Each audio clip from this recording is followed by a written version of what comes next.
최준. 경기에서 이런 원정골이 김진수의 발끝까지 터졌어요. The header is good, and it's the giant defender John Tae-wook, and eventually Korea have broken the deadlock. You're listening to the K-League United podcast, proud partner of Football Nation Radio.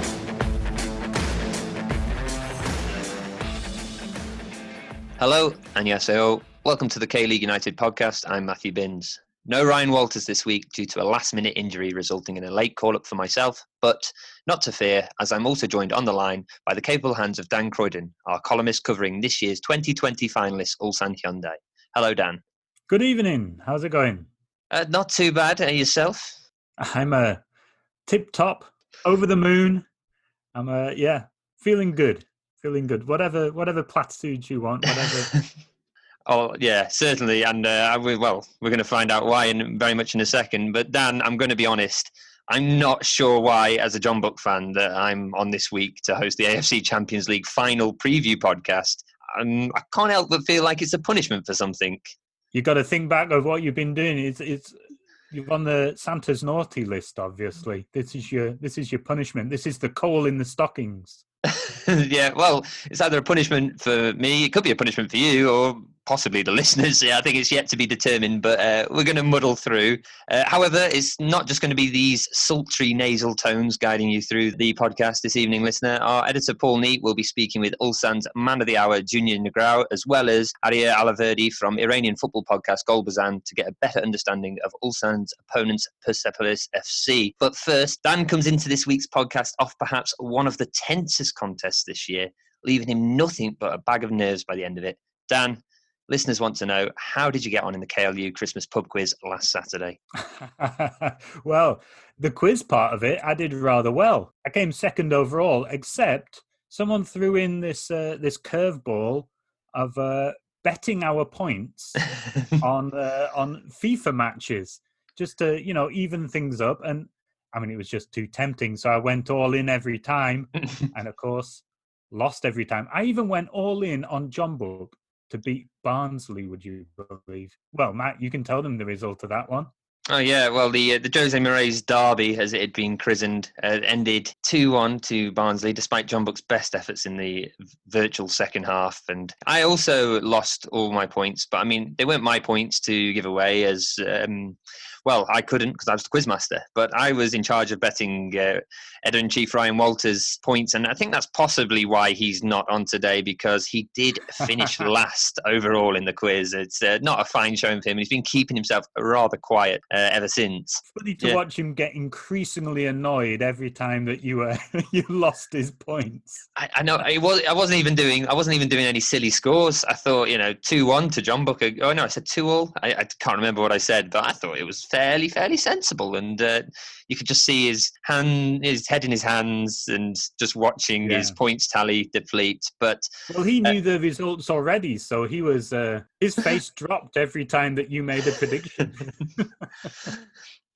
Well, there was also the small matter of Ulsan Hyundai's semi-final clash with Vissel Kobe on Sunday evening, which I think we're probably going to have to talk about. Fans of Korean football will be pleased to know that the Horangi did make it through to the final, winning 2-1 after extra time, but it certainly wasn't easy. How are you feeling after it, Dan? Well, it was one of those games that literally had everything. Yeah, almost unfortunate the one team had to lose, but that's the neutral side of me.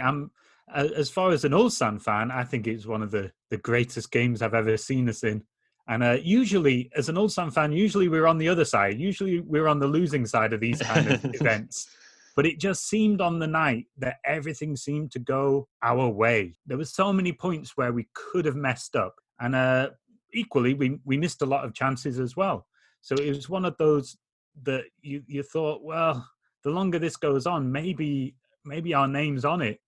And when the last minute penalty kick was given, I just knew Junior was going to score it. It was that moment of, yes, this is our year. This is the year that we're going to make the final. When he stepped up, I was confident by that point. I had a feeling that we were it was our night for sure. Yeah, and just to go through the goals, there was plenty of chances. Kim In-sung missing a number of key opportunities.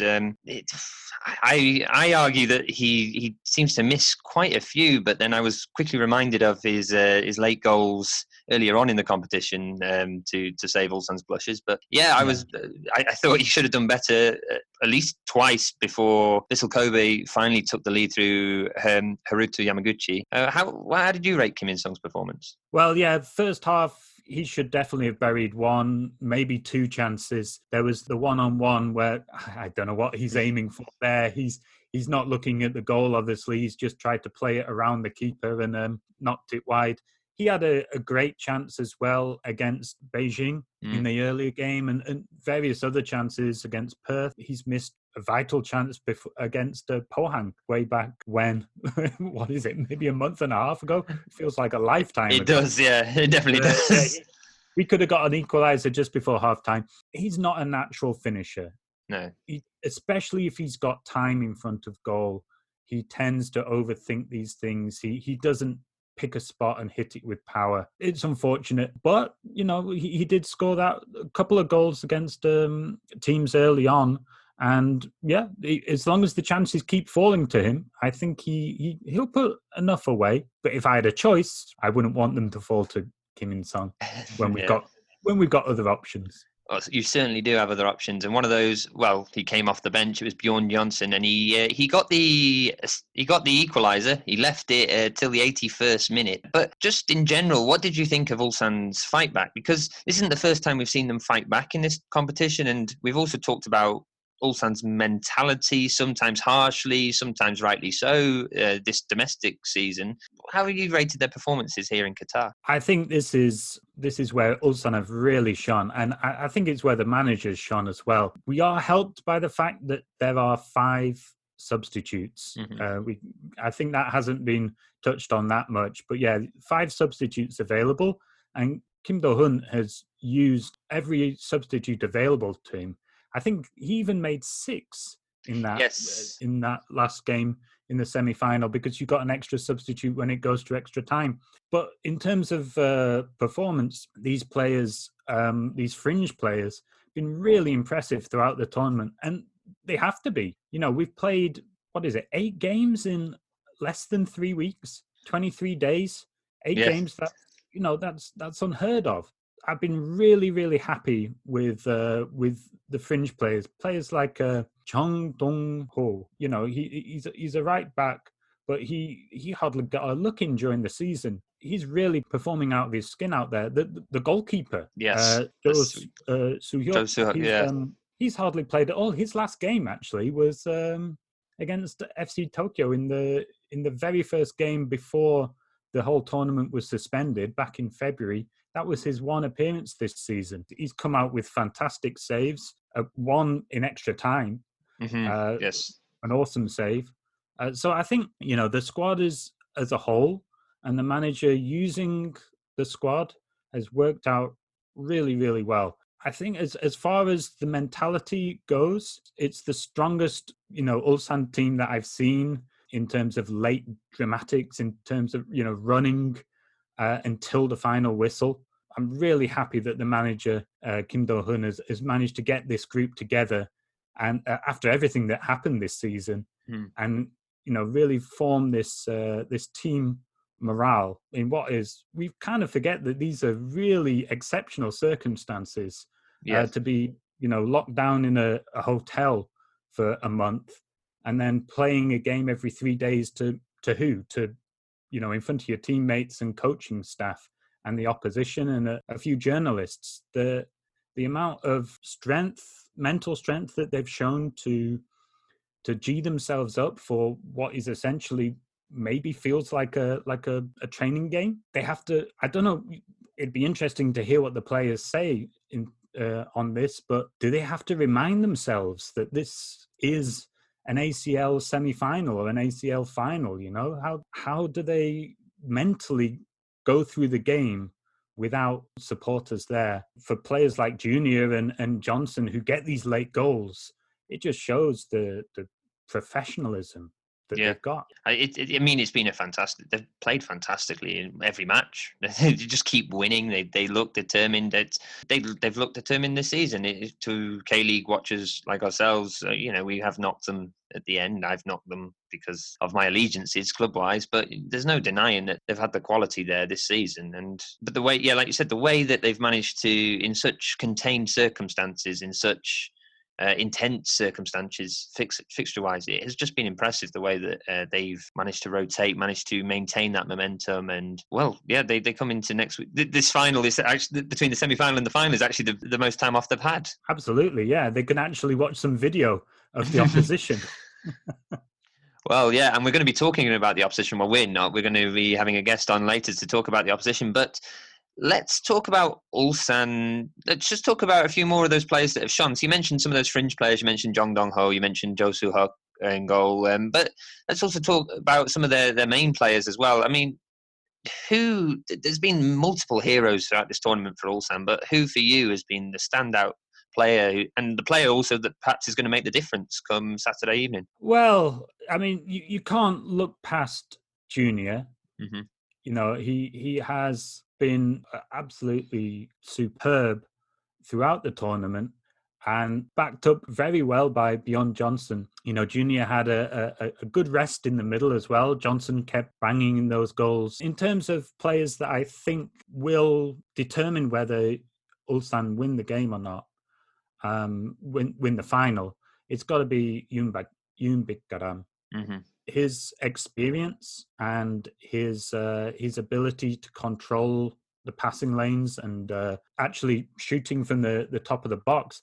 I for some reason in the K-League, I didn't think he shot enough. I knew he had a great shot on him, but he just didn't seem to want to take those shots.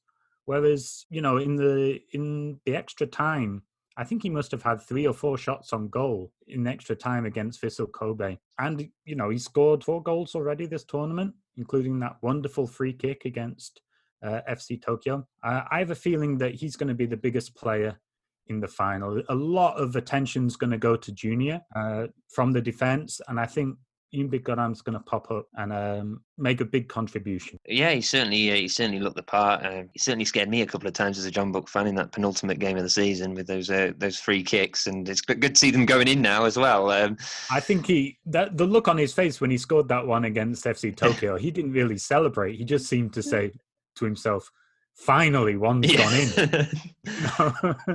He hit the post, he hit the bar against John Book. Yeah. And I think the what it's shown our form in this competition as well is that we didn't beat John Book. We didn't, play them off the park, but we weren't far off getting results against John Book in the league. We could have won the league.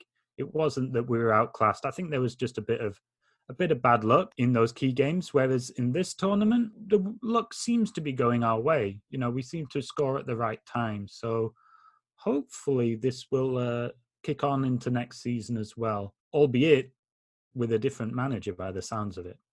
Well, yeah, and I was just going to bring that up. This has been it's been hinted at by the man himself that it could be his final game in charge. Kim Do-hun, our bunker lovingly named after him at present anyway.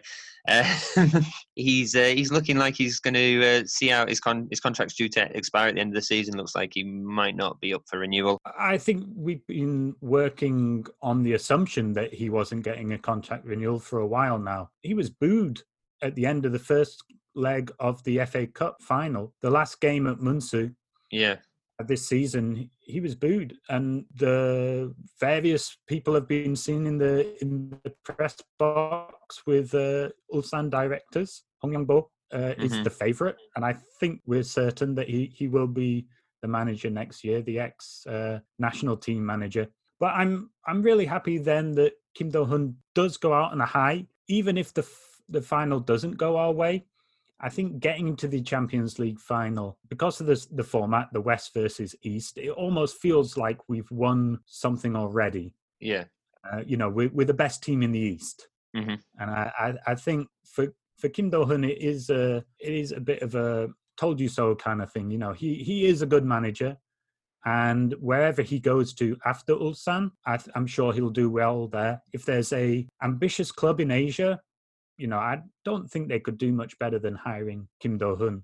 Hopefully he'll get the reward his endeavours are due. And anyway, this Saturday might be when he does it. Can you see him making any changes for this match, or can you envisage what kind of lineup he might be angling for? I've kind of given up on predicting the lineups this tournament. We were certain Kim Tae-wan was going to start on the right, at the right back against Vissel Kobe, and Jung Dong-ho gets the nod ahead of him. I have a feeling that it's based on fitness as much as anything. I think he's trusting these what we might consider fringe players, but I don't know if you can call them fringe players if they've played more than half of the tournament. So in terms of a starting lineup, very hard to predict. What we can say, though, is we are going to get 5 substitutes, and we'll see pretty much everybody who's considered first team on, or on the fringes of the first team. Everyone will get a run out at some point. Tactically, it's been pretty much consistent throughout the tournament. The high press, especially on the wings, advanced fullbacks, Hong Chul and Park Ju-ho on the left, and then Jung Dong-ho and Kim Tae-wan on the right. He does like to bring on Johnson as well as Junior. Junior drops deeper, and Johnson tries to go for the flick-ons. He comes on usually for Lee Chung-young on the right. So, he's kind of playing as a winner, but he tucks in a lot to win the headers. It's not going to be that different, I'm sure. What I have heard is that Persepolis are a very physical team. So I just hope that we're smart enough to try and avoid some of the shenanigans that they are undoubtedly going to try. Tactically, we should be able to hurt them, and we've got goals in us for sure.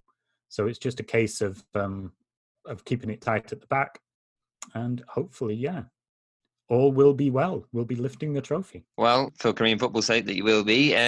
Before we give our predictions, I think it's probably best, though, we hear from a few other voices in the know. Paul later sits down with Arya Allahverdi from Gol Bezan to talk about Persepolis FC. But first, Paul spoke with Ulsan Hyundai's smiling assassin, Júnior Negrão. Don't go anywhere.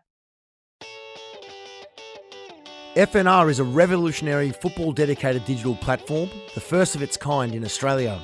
It provides a 24/7 live online radio platform experience, podcast hub, and acts as a content provider for TV, radio and digital. Having reached millions of listeners and football fans since launching, FNR is accessible worldwide via its website or app, providing a platform to discuss, debate and celebrate the world game. We are your voice of football, FNR Football Nation Radio. Welcome back to the K-League United podcast. I'm Matthew Binns. Before the break, we heard from our Ulsan Hyundai columnist Dan Croydon about what he expects to see from the K-League side. But now we turn our attention to a man within the Horangi camp. Our very own Paul Neate spoke to Ulsan striker Júnior Negrão to get his thoughts ahead of the match. Here's how it went. Hello. Hi, Paul. Can you hear me well? How are you? I'm fine. And you? Good. Thank you. Can you hear me? Yeah. Thank you very much for your time. Congratulations on reaching the final. You must be very, very happy. It's my pleasure. Yeah, bro. It was very difficult game last game, but yeah, we did it. We just prepare well. We just focus on this thing, and I think now we prepare. We're ready to the final. And I have to ask you, the penalty in the last minute. How did you feel? Were you nervous at all? Not so nervous. Of course, they have something in your belly, but when you are prepared, when you training for this, because you have to be ready for this kind of moment also, So we just have to train. I was very confident because a day before we trained very good in the training. So yeah, I just did what I did in the training, So when you train well, we have confidence to make a responsibility in this kind of moment. In those situations, do you want to take the penalty, or do you feel like you have to? It's your responsibility for the team. No, I want. I like this kind of challenge. This will be the longest break that you've had in Qatar, a week before your next match. You must be happy to have some time to recover. Yeah, we needed this. We need to this recover well. Yeah. So what will you be doing for the next week? Did you have Monday off maybe? Yeah, no, we trained yesterday and today we have day off. Yeah, to the players who play at the most. But yeah, it's very important this week. Of course, we have to fix something about our team. We have to analyze also about the opponent. But the main things that we have to do this week, it's recover well, play every 3 games. It's very tough. And one thing that help us to come to the final, it's because we have very strong squad. Not the best 11, but the whole squad. It's very strong, a lot of quality, and also this helps to us to become in the final. But yeah, now it's just recover well, just try to relax, because also the final. It's also about your mentality, your mindset. So we just have to prepare for this. You said that you've got a very strong squad, and you have, but it seems like you've got a very good squad in terms of that you're all friends, a close-knit squad. That definitely must be helping. Yeah, of course. We help a lot each other. This is the good things, Of course, in the K-League, we showed this in the K-League, in the FA Cup. We did good year, but in the end, we just lose the titles for details, And this thing make a big difference. But yeah, every day we try to know more each other, We try to help each other, to push each other to become stronger, to become better.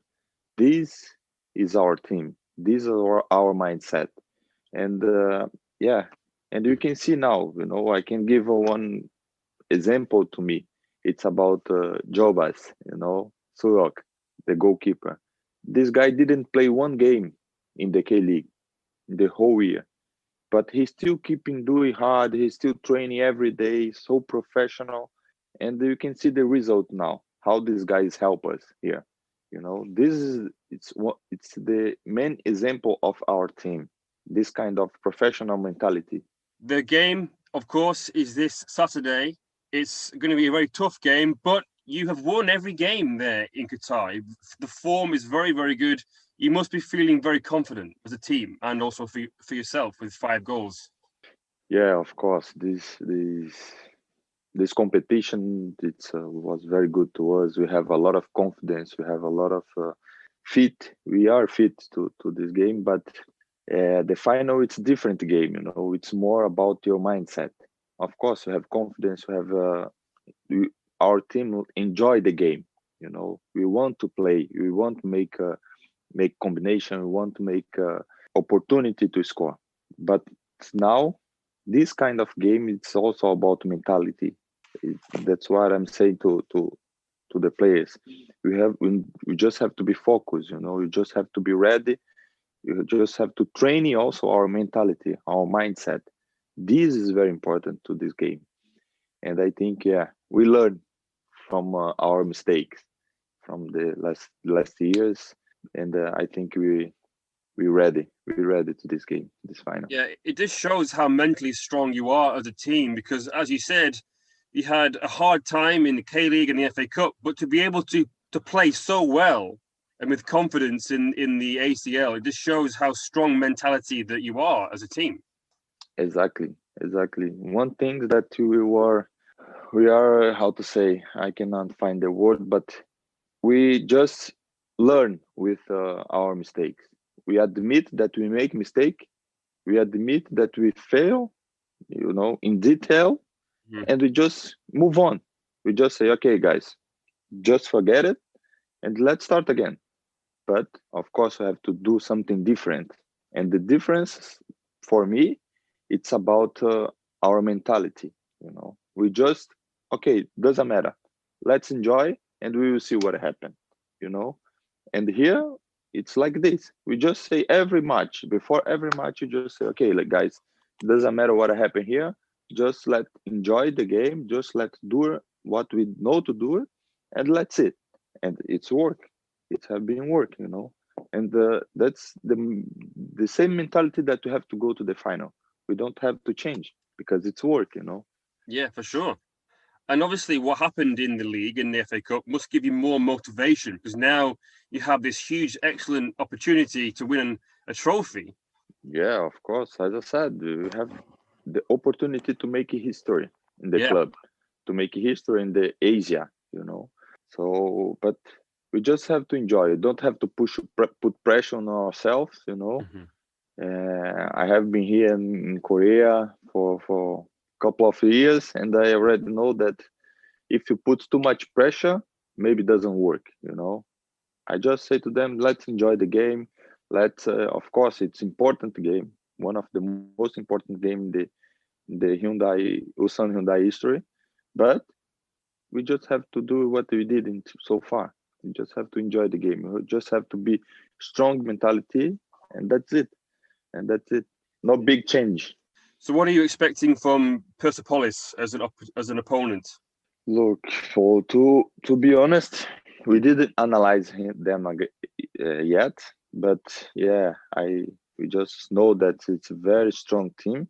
They are very aggressive, but we of course we have to analyze them. But the main things that we have to do, we have to think about ourselves. We have to just put our game, because if you think too much about the opponent, of course we try to make some. Imagine if I have to change every time that I play with a strong team. Sometimes I play with strong teams. Sometimes I play with more quality teams. So if I change every time, the players doesn't understand. So we just have to think about ourselves, just like put our game, play the way that we have played until here, and let's see what happens. Okay, well, it is your day off, you said, so I won't keep you for too much longer. But one question that I have to ask, obviously, is about next year. I know you've got this huge game coming up this weekend, but can Ulsan fans expect to see you next year? So we never know. Of course, I already say what I want. I already say that I want to stay because I feel home, but it's not depend only for me, Depend also about the club, what the club wants. So let's see. But as I said, I just want to do this. I just want to think about this after the final, And after the final, when the finish is done, I will sit with who have to sit. I talk who have to talk, and decide the best thing to my future, to my career, to my family. But let's see. We never know. Sure. Well, hopefully we will see you next year, and also hopefully we'll see you lift the ACL title this Saturday. Very, very best of luck from us, and hopefully we'll speak to you soon. Thank you very much for your time. Thank you, Paul. Thank you so much for your full support. Always support us. Always give a lot of good energy to us. Thank you so much, and I also hope come with good news for you. Yeah, hopefully. Thank you so much, Paul. See you. Thanks, bro. I'll see you soon. Bye-bye. Thank you. See you soon. Bye. Bye.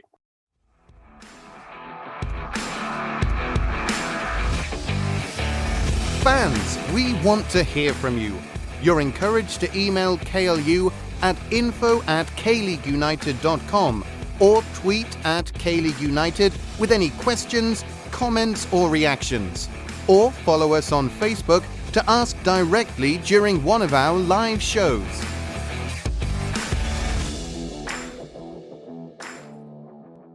Hello and welcome back to the K-League United podcast. I'm your host for today, Matthew Binns. We continue our preview of the AFC Champions League Final now with a look at Ulsan's opponents, Persepolis FC. Editor Paul Neat chatted to Arya Allahverdi from Iranian football podcast Gol Bezan about what to expect. Take it away, Paul. All right, Arya. So the final is this Saturday night. Ulsan Hyundai will take on Persepolis. Did you have a preference of who you wanted to play, either Vissel Kobe or Ulsan? Honestly, no, not really. Both sides look really strong in that semi-final. Speaking of Persepolis, though, they haven't played in nearly 3 weeks. How much of an impact will this have, do you think, on the game this Saturday? Obviously they haven't played for a little while. But I think one of the things that's quite interesting is that in the 2018 final where they're playing against Kashima Antlers, they had a very hectic schedule ahead of that game. Obviously, it was two-legged as well, but it was so hectic. They were, having to play a lot of games before it. So I think now they kind of feel a bit more refreshed, I'd say, having less on their schedule, being able just to focus on that one game. And also, they've got the chance to sort of analyze their opponents because they've been playing more than them. So they have more to go off. What sort of preparations do you think they've been doing since their last match? Are they playing any friendly games, or do you think it's been more sort of inter-squad kind of thing? Obviously, they've played a couple of friendlies against the lower division teams just to get their match sharpness up. A lot of their work has been done more towards focusing on replacing the players that are suspended for this match in the final. I think they've got 3 players suspended. Of course, Ali Kassir got suspended for that racist celebration that he did. Also, Vahid Amiri and Ehsan Pahlavan, 2 of their attacking players, are also suspended for the final as well. So a lot of their work has been kind of focused on that. I don't really think they would have prepared anything particular because they've got a lot of young players that will be playing, so they don't want to put too much pressure on them, being a big game. So yeah, not much preparation in terms of matches. How would you describe their style of play? What kind of tactical approach does the manager have? Well, they'll set up in a 4-4-2.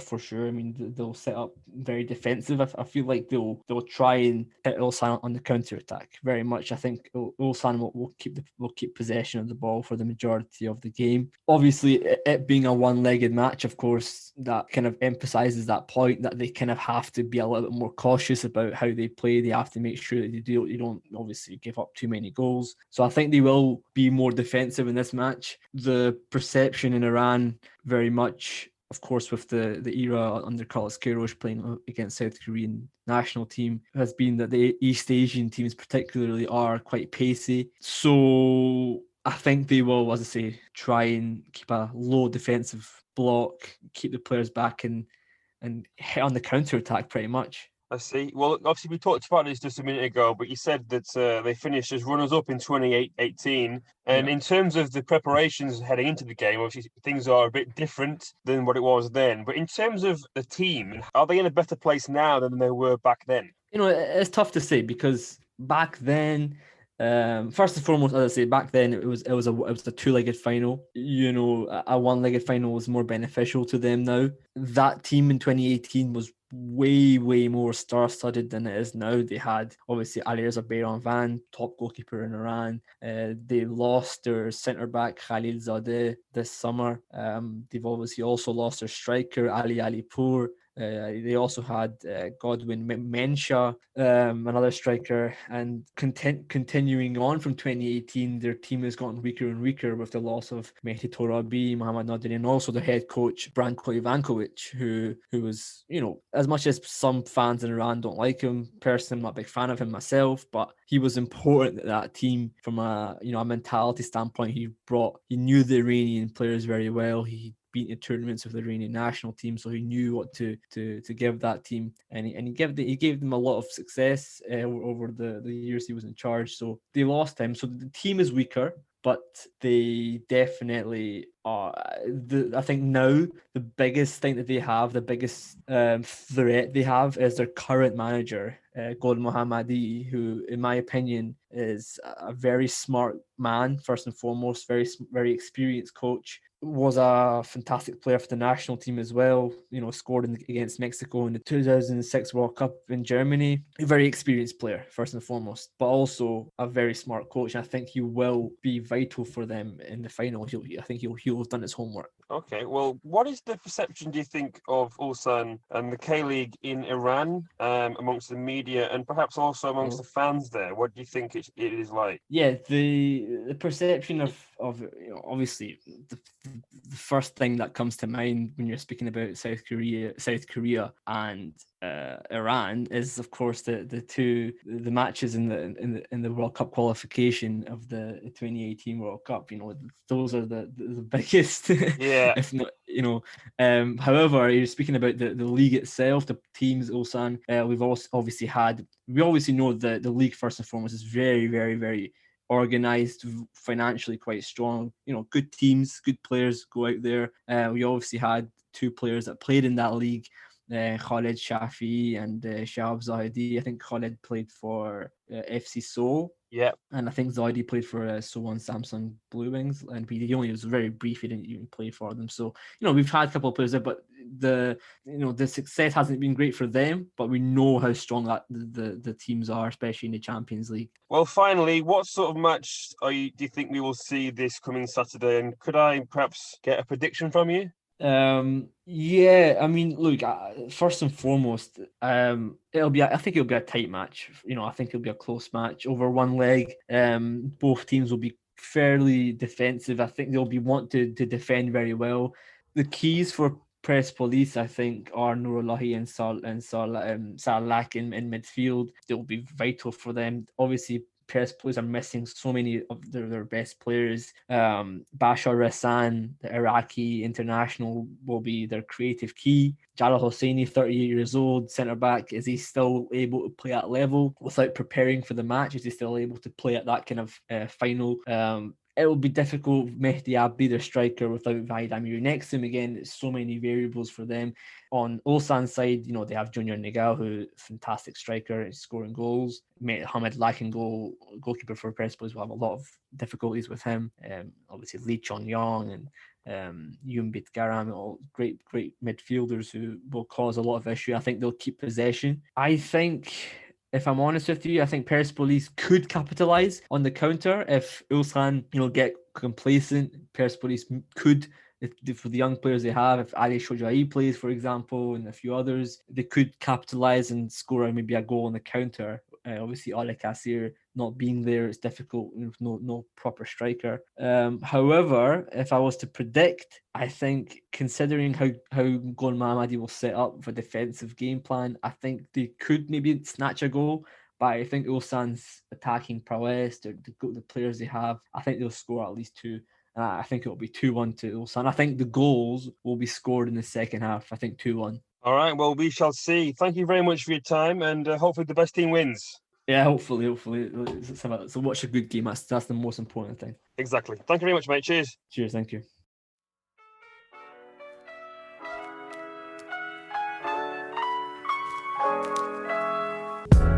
Ulgi Lewis is your neighbourhood British bar and cafe located in the Old Giro district of Seoul.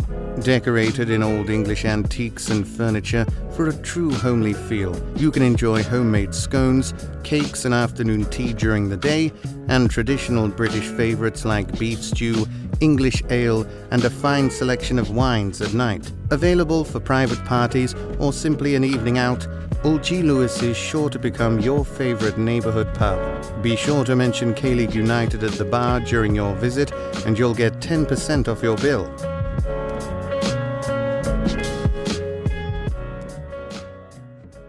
Welcome back to the K-League United podcast. I'm your host, Matthew Binns, and I'm joined by Ulsan Hyundai columnist Dan Croydon. Hello. And we're here previewing Saturday evening's Champions League final between Ulsan and Persepolis. Dan, we started this pod talking about the state of Ulsan, but it's time to get to what the listeners want to know. Will Ulsan be crowned champions of Asia Saturday evening? Putting me on the spot straight away. I like it. Well, I've predicted for the last couple of seasons that we're going to win something. And it's got that feeling again where do I feel like I'm jinxing it? Do I say that we're taking part, or do I act confident and go for the win? I'm going to go on record and say, yeah, we're going to win it. Of course, we're going you have to say it. You have to say it. We're going to win it, and I'm going to say it's partly because we've got the introduction of VAR, and it seems to be going our way at the moment. In the last, in the semi-final, there was a couple of calls. I'm not the biggest fan of VAR, should we say? I can imagine if it was against my team, I'd be rather annoyed with that second goal, for example. But I have a feeling that VAR is going to inject itself again into this one. And I think it might be in our favour again.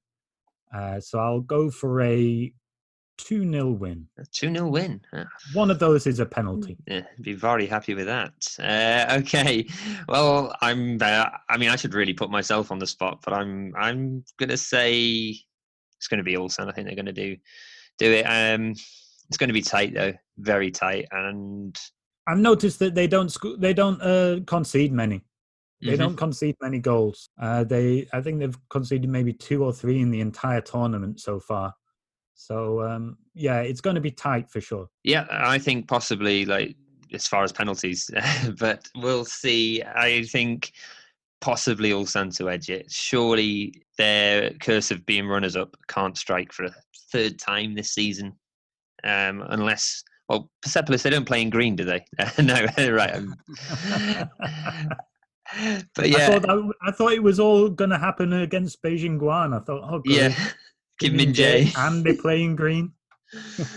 But no, it hasn't. You're still there, and it's all to play for. You touched on it before, but just how much does the outcome of this match affect how you judge this season as a whole?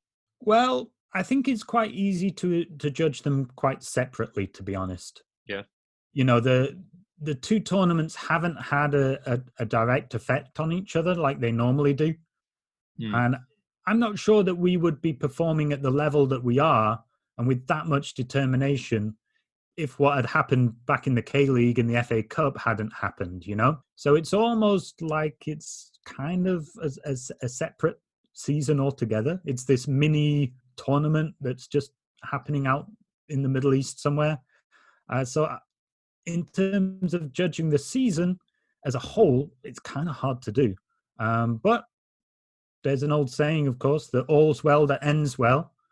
So if we win, then it's been a very successful season. Indeed. Well, if you want to hear Dan's final words on Ulsan's season, as well as our other writers' assessments of their teams, next week is our 3rd Teams of K-Leaguemas episode, where we're going to review all 22 teams, and we're going to put them on Santa's naughty or nice list. And we're going to see if Ulsan made the nice list last year. We were perhaps a little bit too harsh putting them on the naughty list, but I think we did that episode quite fresh after the incidents of the final day of the season. Suffice to say, I haven't recorded mine yet.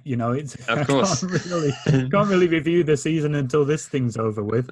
But yeah, like I said, if you want to hear Dan's final words, then that'll be on next week's episode. It's always a good episode, lots of different voices, and it's the one not to be missed. Also not to be missed is our Patreon, and on Patreon you can support us. It's patreon.com/KLeague United. On there we have exclusive editorial pieces. We have information. We have a series on Koreans playing overseas.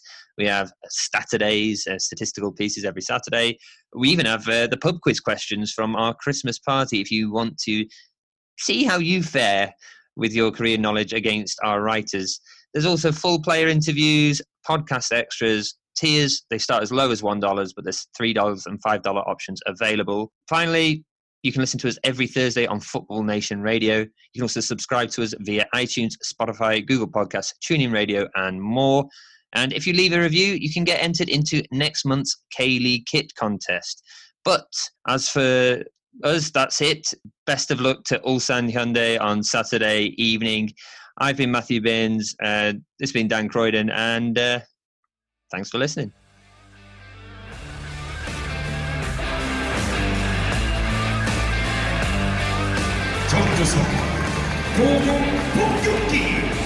Kim Shin-woo!